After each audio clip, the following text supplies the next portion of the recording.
It's been 3 months since that night, and I still wake up drenched in sweat, the smell of copper thick in my nose. I don't think it will ever leave me.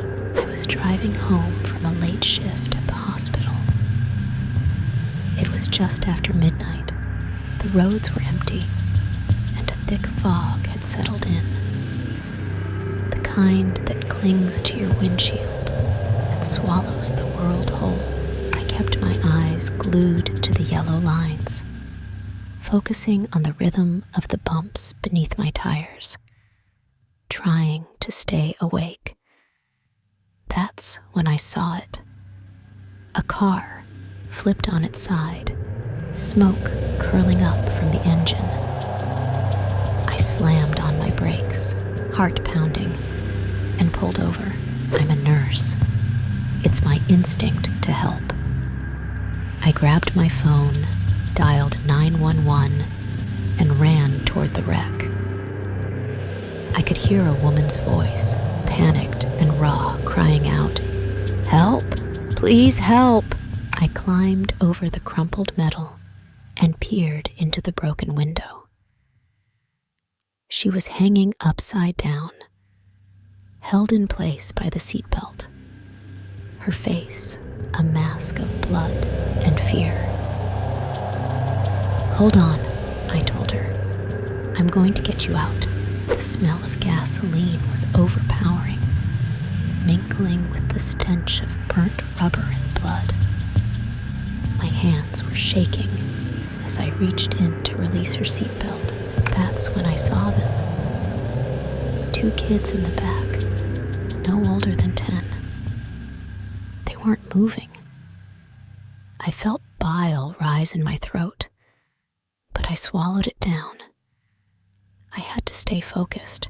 The woman was screaming again, frantic now. "My babies, are they okay?" I lied, told her they were breathing. I couldn't bring myself to say it.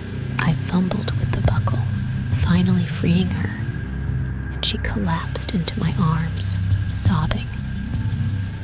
"Please, you have to help them," she begged, clutching at my shirt, her nails digging into my skin. I knew I needed to get them out. I crawled further into the wreckage, the twisted metal biting into my knees, the heat from the leaking engine pressing down on me. I reached for the first kid, a boy. As I touched his small, limp hand, a new sound broke through the chaos, screeching tires. I looked up just in time to see headlights coming straight at us. I never had time to move. The impact was deafening, a sudden explosion of pain as the second car slammed into the wreck. My body flew backward, and everything went dark. When I came to, it was quiet, too quiet. The woman was gone. So was the second car. I was on my back, pinned under a piece of the wreckage, and I couldn't feel my legs. My head throbbed, and my mouth tasted like dirt and blood. I tried to call out, but my voice was weak, barely a whisper. That's when I heard it, the boy's voice, soft, barely there. "Mommy, where's Mommy?" I turned my head, wincing at the sharp pain slicing through my neck. The boy was awake, staring at me with wide, glassy eyes. His face was pale, lips trembling. I wanted to tell him it would be okay, but I couldn't lie again. Not now. The reality hit me like a wave. I couldn't move. My phone was gone. No one knew I was here. I spent hours like that. The boy's shallow breaths fading in and out. his voice growing softer with each plea. "Mommy, I'm scared." I tried to keep talking to him, tried to keep him awake, but eventually his voice stopped.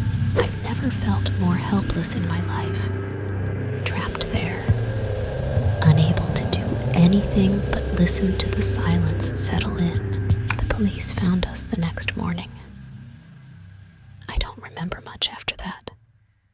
Flashes of bright lights, hands lifting me onto a stretcher, voices shouting. They told me I was lucky to be alive, that I'd made it, but I didn't feel lucky. I felt hollow. The woman, they said, had flagged down a car and left. She didn't even mention her kids. I can't shake it. The weight of his hand in mine, the sound of his voice as he slipped away. People tell me it wasn't my fault, that I did all I could, but I know that night will haunt me forever. Because when I close my eyes, I still see his face, still hear that tiny, broken whisper in the dark. "Mommy, I'm scared, and I am too."